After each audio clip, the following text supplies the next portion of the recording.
Hello friends, welcome to the new students in the 12th standard. So today we are going to study the topic vectors. It is from Maths 1 and this is new chapter for you introduced in the 12th standard. So you have studied this topic, some concepts of this topic in the physics in the 11th. So today we are going to study in mathematics approach, that is the vectors. So any physical quantity can be categorized into two types, that is first one is scalar quantity and another one is a vector quantity. So this is the scalar quantity and vector quantity, how it is defined. So the quantity which can be completely described by using its magnitude only, फक्त ज्या magnitude मध्ये जी quantity express केली जाते किंवा त्याचं knowledge totally होतं त्याला आपण काय म्हणणार आहे, scalar quantity. So that quantity, example of that quantity is suppose mass, length, temperature, time, etc. So जर आपण मास बघितलं तर आपल्याला फक्त 4 kg 3 kg म्हणलं तरी कळतं, असं त्याला काय डायरेक्शन नाही. किंवा length, temperature 4 Kelvin 40 Kelvin. So there is no need to describe its direction, so it is called as scalar quantity. Second one is a vector quantity. What do you mean by vector quantity? The quantity which can be expressed by using its magnitude as well as direction, that quantity is called as vector quantity, and its examples are force, velocity, displacement, etc. When we consider about the force, then in which direction it is applied, it is also important. कोणत्या डायरेक्शनला आपण force लावतो हे महत्त्वाचं आहे. तुम्ही फिजिक्समध्ये बघितलं असाल, velocity कोणत्या डायरेक्शननं हे महत्त्वाचं आहे. वेदर आपण एखादा बॉल आपण वर फेकतोय की वरून खाली सोडतोय हे इम्पॉर्टंट आहे. Therefore direction is important. Displacement, आपण कोणत्या डायरेक्शन डिस्प्लेसमेंट करतो ही सुद्धा इम्पॉर्टंट आहे. So direction as well as its magnitude is important. So this is called as a vector quantity. Now the next point is the how the vector is represented. So if you see this figure, in this figure the segment AB is given and point A is called as initial point, point B is called as terminal point. म्हणजे point A पासून सुरू झालेला segment बी ला जाऊन terminate झाला, and it is provided with some direction. So that segment AB, now it is not a scalar, it will become a vector because it has provided a direction. So that vector how it is written, तो कसा लिहिला जातो, तर लिहायचा असेल तर आपण काय करणार आहे बघा, that is written as a AB bar. इथं दाखवलेलं आहे बघा, it is represented by AB bar and read as, इथं रीडिंग दाखवलेलं आहे AB bar. AB कॅपिटल एबीच्या डोक्यावर आपण जर बार दिला तर आपल्याला काय मिळणार आहे, तो वेक्टर AB बार. ओके, पण जर हा वेक्टर काय असेल, जर ह्या वेक्टरमध्ये इनिशियल आणि टर्मिनल पॉईंट दिले नसतील, then the vectors are denoted by some specific letters. That letters are small letters, that is A bar, B bar, C bar, like this. So that vectors are represented when they are not given initial terminal points in the small letter, likewise like A bar, B bar and C bar. So that dotted points are consisting of a line. So this is called as line of action or line of action of the vector AB bar. Okay, this is the representation of vector. So जसं आपण बघितलं, vector जसं आपण काय करलो, represent केला, likewise it's a magnitude, how it is represented, it's a magnitude. So it is also important part. So magnitude of vector, so आपण जर इथं बघितलं वेक्टर, तर AB बार आपण कसा रिप्रेझेंट केला, वेक्टर AB बार, इथं वेक्टर AB बार आपण रिप्रेझेंट केलं दाखवलं AB बार. आणि ह्याचं मॅग्निट्यूड जर रिप्रेझेंट करायचं असेल तर ते कसं करतो आपण, 2 व्हर्टिकल बार द्यायचे आणि त्याच्यामध्ये ए बी बार लिहायचं. म्हणजे ह्याचा मिनिंग काय, that means magnitude of vector A B bar, or it can be read as mod of A B bar or modulus of A B bar. म्हणजेच काय, that is length A B, जसं आपण जॉमेट्रीमध्ये बघितला length A B. So it is nothing but it's a magnitude. This is about the vectors whose having initial and terminal point. So if the vectors are along the line, then these vectors a bar, b bar, c bar, जसं आपण अगोदर बघितलं, that a bar, b bar, c bar whose magnitude is denoted by modulus of a bar, modulus of b bar, modulus of c bar. Okay, this is the magnitude of vector. हे झालं vectorचं magnitude. Okay, then we study next part, that is the types of vectors. So there are different types of vectors. In that first one is a zero vector. Zero vector कशाला म्हणायचं, vector whose magnitude is zero, असा vector की ज्याचं magnitude काय असतं, zero असणार आहे. That means it's initial and terminal point will coincide each other, बरोबर ना. त्याचा इनिशियल पॉईंट आणि टर्मिनल पॉईंट एकमेकाला कोइन्साइड होणार, म्हणजे एकाच पॉईंटवर येणार. जसं आता इथे एक पॉईंट मी ड्रॉ केला तर याच पॉईंटवर इनिशियल आणि त्याचा कोणता पॉईंट, टर्मिनल पॉईंट एकच असणार आहे. त्यामुळं त्याला आपण काय म्हणणार आहे, झिरो वेक्टर. हा नोटेशन करायचा एक सिम्बॉल आहे, तो फार महत्त्वाचा आहे. That is denoted by zero bar. So ते एकाच पॉईंटमध्ये असल्यामुळे काय सांगा बरं, याचे एक्झाम्पल काय सांगा, A bar, B B bar, C C bar. This will be it's a example, that is a point. त्याची डायरेक्शन काय असेल, याची डायरेक्शन आपण स्पेसिफाय केली नसते किंवा स्पेसिफाय करता नाही, पण काही वेळेला आपण ती direction as per our convenience आपण स्पेसिफाय करू शकतो. ठीक आहे. Then second type is the unit vector. Unit vector म्हणजे काय, again same, a vector whose magnitude is unity or 1 called as unit vector. ठीक आहे. युनिट वेक्टर रिप्रेझेंट करण्याची स्पेशल सिम्बॉल कोणता आहे बघा, ए कॅप. एच्या डोक्यावर जर आपण काय केलं, असा ए काढला आणि त्याच्या डोक्यावर असा कॅप दिला तर आपल्याला काय मिळणार आहे, त्याचा युनिट वेक्टर. म्हणजेच काय, a vector if A is a vector, जर आपला ए हा वेक्टर दिला असेल, A bar is a vector and the unit vector directed along A bar, A बारच्या डायरेक्शनमध्ये ॲक्टिंग असणारा वेक्टर जो युनिट वेक्टर आहे तो कसा रिप्रेझेंट करणार आहे, ए कॅप. अशा पद्धतीने आपण त्याला रिप्रेझेंट करणार आहे. That is the unit vector. इथं आपण दिलेलं बघू शकतो.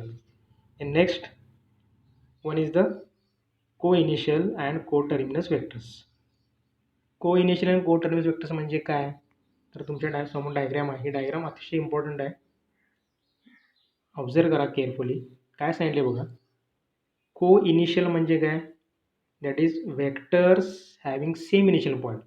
ज्या वेक्टरचा इनिशियल पॉईंट काय आहे, सेम आहे. इथं जर तुम्ही बघितला, मी डॉट जो दाखवला आहे, वेक्टर ए बार आणि वेक्टर बी बार सुरुवात झालेला जो पॉईंट आहे तो एकच आहे, सेम आहे. Therefore they are called as co initial vectors. Okay. Co terminus vectors म्हणजे काय बघा, आता दुसरी जी डायग्राम इथं आहे ती बघा तुम्ही. को टर्मिनस वेक्टर्स याच्यामध्ये बघा, वेक्टर सी बार आणि वेक्टर डी बार आहे, हे दोघेजण एकाच पॉईंटला, या पॉईंटला काय झालं, इथं या पॉईंटला ते टर्मिनेट झाले, म्हणजे त्याचा टर्मिनेटिंग पॉईंट सेम आहे. Therefore these vectors are called as coterminous vectors. इथे दिले बघा मी इथं, vectors having same terminal point, that is coterminous vectors. अतिशय सिंपल आहेत मित्रांनो. Then next type is equal vectors. The vectors having same magnitude and same direction. असे काही वेक्टर असतात ज्यांची मॅग्निट्यूड आणि डायरेक्शन सेम असते. In this figure you can observe vector A bar आणि vector B bar having same magnitude, दोघांचं magnitude same आहे. Okay. आणि त्यांची डायरेक्शन सेम आहे, म्हणून त्यांना आपण काय म्हणणार आहे, दे are called as equal vectors. But जर तुम्ही तो ऑब्झर्व केला, वेक्टर ए बार आणि जर वेक्टर सी बार जर बघितला, even if their magnitude is same, जरी त्यांचं इथं मॅग्निट्यूड सेम असेल ना, इथं दाखवले modulus of A bar is equal to modulus of C bar, म्हणजे आपण काय दाखवले, त्यांचं मॅग्निट्यूड सेम दाखवले, but their directions are not same. Direction same नाहीत ना. ही डायरेक्शन बघा ए बारची कुठं आहे, आणि सी बारची डायरेक्शन कुठे आहे बघा. So they do not have same direction, therefore A bar आणि C bar are not equal vectors. ठीक आहे. या पद्धतीने आपण इथं डी बार सी बारला सुद्धा इक्वल वेक्टर म्हणणार नाही, कारण त्याचे डायरेक्शन डिफरंट आहेत, किंवा डी बार आणि सी बारचं मॅग्निट्यूड सेम नाही. ठीक आहे. यापर्यंत तुम्ही ऑब्झर्वेशन करू शकता. Next important is negative of vector. Negative of vector हे पण महत्त्वाची कन्सेप्ट आहे. बघा, समजा जर ए बार हा वेक्टर असेल, if A bar is a given vector A bar, तर ह्या ए बार समजा या डायरेक्शनमध्ये आहे, तर बरोबर त्याच्या अपोजिट डायरेक्शनला जर दुसरा वेक्टर आपण घेतला तर त्याला आपण म्हणणार आहे निगेटिव्ह ऑफ ए बार. ए बारचा निगेटिव्ह वेक्टर. आता बघा याच्यावरती काय डिफाईन केले बघा. Negative of vector A bar is a vector whose magnitude is same. Magnitude पण सेम असणार as that of A bar. Magnitude same असणार आहे, म्हणजे जेवढा मी ए बार ड्रॉ केला तेवढाच निगेटिव्ह ऑफ ए बार पण तेवढाच लेंथचा ड्रॉ करायचा आहे मला. लेंथ सेम पाहिजे, but their directions are opposite. Opposite to that of A bar. त्याला म्हणणार आपण negative vector, represented by negative of A bar. आपण असा याला रिप्रेझेंट केला. ठीक आहे. आपण एक डायग्राम बघूया, ते तुमच्या लक्षात येईल बघा आपण काय म्हणतोय. सपोज हा पी क्यू बार जर आपण बघितला, directed from P to Q, इथं दिला डायरेक्शन, आणि हा दुसरा आहे तो क्यू पी बार, तो क्यू पासून पीकडे डायरेक्टेड आहे. ॲरो बघा, ॲरो हेड कुठे आहे बघा, महत्त्वाचं आहे. सो पी क्यू बार आणि क्यू पी बार. सो पी क्यू बार जो दाखवला आहे तुम्हाला, त्याचा निगेटिव्ह वेक्टर काय येणार आहे, निगेटिव्ह ऑफ क्यू पी बार. बरोबर आहे. सॉरी, इथं पी क्यू बारचा निगेटिव्ह वेक्टर काय येणार आहे, क्यू पी बार. पी क्यू बारच्या निगेटिव्ह वेक्टर येणार आहे क्यू पी बार. त्या डायग्राममध्ये आपण बघू शकतो. पी टू क्यू इथं डायरेक्शन आहे, इथं क्यू टू पी डायरेक्शन आहे. ठीक आहे. पण हे वेक्टर इक्वल पण असू शकतात. कधी असू शकतात, जर आपण क्यू पी बारला जर निगेटिव्ह सिम्बॉल दिला तर तो पी क्यू बारच्या इक्वल होईल. अतिशय इम्पॉर्टंट हा एक पॉईंट आहे, कारण की हे आपल्याला लक्षात घ्या, पुढं काही एक्झाम्पल सॉल्व करताना लागणार आहे. अतिशय महत्त्वाचं आहे, लक्षात घ्या. पी क्यूचं फक्त काय करायचं, जस्ट पी क्यूला क्यू पी करायचं, निगेटिव्ह सिम्बॉल द्यायचा, म्हणजे तो त्याच्या काय होतं, इक्वल होऊ शकतो. निगेटिव्ह वेक्टर इक्वल कसं आपण दाखवू शकतो, रिप्रेझेंटेशन करण्याची आपल्याला स्किल इथं मिळते. ठीक आहे. त्यानंतर आपण पुढे जाऊया. हा पण महत्त्वाचा पार्ट आहे तो कोलिनियर वेक्टर्स. हा कोलिनियर वेक्टर्स आणि कोप्लिनियर वेक्टर्स हे दोन महत्त्वाचे पार्ट आपल्याला ह्यावर्षी जास्तच वापरायला लागणार आहेत, ज्याचा उपयोग जास्त होणार आहे. सो कोलिनियर वेक्टर कशाला म्हणायचं बघा, ही पण सिम्पल कन्सेप्ट आहे. तर तुम्ही ते डायग्राम जर बघितली तुमच्या लक्षात येईल. सो पहिल्यांदा बघूया आपण याची डेफिनेशन काय आहे. Vectors are said to be collinear if they are parallel to same line. If they are, हा ए बार आणि हा बी बार आहे, एकाच सी बार या सेम लाईनला पॅरल आहेत. Parallel to same line or along the same line, किंवा एकाच सेम लाईनमध्ये जर असतील तर त्यांना आपण काय म्हणणार आहे, दे are called as collinear vectors. म्हणजे बघा, समजा हा वेक्टर ए बार आहे, याच डायरेक्शनमध्ये स्थळाचा पुढं जर दुसरा आपण एखादा वेक्टर घेतला, हा वेक्टर जर आपण घेतला ए बार, सेम डायरेक्शनमध्ये आपण दुसरा वेक्टर जर घेतला, हा ए बार आहे, समजा दुसरा आपण काय घेतला, बी बार घेतला, तर हे एका डायरेक्शनमध्ये सुद्धा आहेत, म्हणून यांना काय म्हणायचं, दे are called as collinear vector. जसं कोलिनियर पॉईंट्स एका लाईनवर असतात, तसं कोलिनियर वेक्टर्स एका लाईनवर पण असू शकतात, किंवा ते एकमेकाला पॅरलल सुद्धा. इथं ए बार, बी बार आणि C bar, these three vectors are collinear vectors. ठीक आहे. त्यानंतर इथं जर तुम्ही डी बार आणि सी बार भेटला, हे दोघे जण कोलिनियर नाही आहेत. Y? Because they do not have, बघा, काय म्हणू शकतो, दे आर नॉट पॅरल टू इच अदर. पॅरल किंवा नाहीत, किंवा ते कुठल्या तरी एका दुसऱ्या लाईनला असं जर घेतली तर त्याला ते पॅरल येत नाहीत. त्यामध्ये सी बार डी बार काय येणार नाहीत, कोलिनियर वेक्टर येणार नाहीत. इथं तुम्ही बघू शकता, आणखी जोडी तुम्हाला मिळू शकते. ठीक आहे.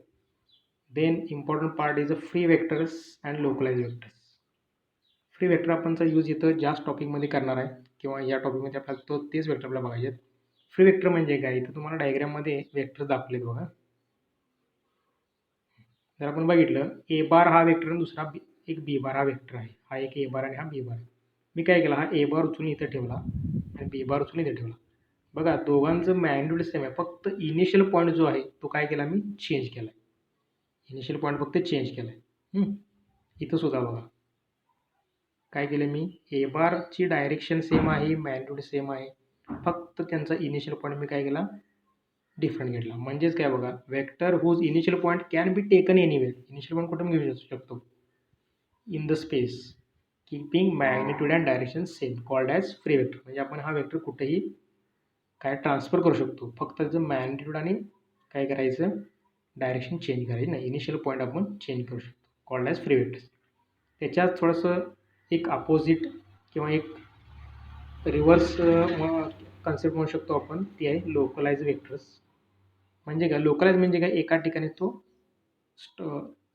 तो काय असणार आहे, म्हणजे बघा काय सांगतो इथं, for a vector of given magnitude, एका गिवन मॅग्निट्यूडचा वेक्टर आपण घेतला अँड ए डायरेक्शन एक स्पेसिफाय केली. If it's initial point is fixed in space, called as localise vector. म्हणजे आपण ह्याला त्याची काय आलं, इनिशियल जी त्याची हे आहे, इनिशियल पॉईंट जो आहे तो आपण काय फिक्स केला आहे. जसं आता इथं ए बार आहे, इथून इनिशियल पॉईंट फिक्स आहे, त्यामुळे तो चेंज करू शकत नाही, त्याला आपण काय म्हणणार आहे लोकलाइज वेक्टर. एक बेस्ट एक्झाम्पल बघा, समजा इथं आपल्यासमोर दोन कार्स आहेत, बरोबर आहे. ही कार ए आणि ही कार बी आहे. या कारला जर मी फोर्स अप्लाय केला तर ही कार काय पुढं जाणार आहे, बरोबर आहे, ए कार. पण बी कार जाणार का त्यावेळेला, नाही जाणार. का, तर हा फोर्स काय लोकलाइज आहे, इथं त्याचा इनिशियल पॉईंट इथंच आहे, लाईन ऑफ ॲक्शन इथंच आहे, त्यामुळे ही कार पुढे जाणार. पण बी त्यावेळेला जाणार का, नाही जाणार. त्यामुळे काय होणार आहे, हा फिक्स्ड आहे बघा, त्यामुळे त्याला म्हणायचं आपण लोकलाइज वेक्टर. ठीक आहे. तर friends, depending upon these types of vectors आणि इंट्रोडक्शन, इथे एक ॲक्टिव्हिटी दिलेली आहे. ही ॲक्टिव्हिटी आपण होमवर्कसाठी सॉल्व करायची आहे. ह्या ॲक्टिव्हिटीचे आन्सर्स वगैरे काय असतील ते तुम्हाला आपण नेक्स्ट व्हिडिओमध्ये सांगूया. आता तुम्ही काय करायचं आहे ॲज अ होमवर्क म्हणून, तर हे सगळे ॲक्टिव्हिटी सॉल्व करायचे आहे. त्याच्यावर हे सगळे जे दिलेले आहेत ते सगळे एकदा लिहून काढायचं आहे, व्यवस्थित वाचायचं आहे. तेव्हाच तुम्हाला काय होईल, हे जी दिलेली ॲक्टिव्हिटी 1 आहे ही तुम्हाला सोडवता येईल. ठीक आहे.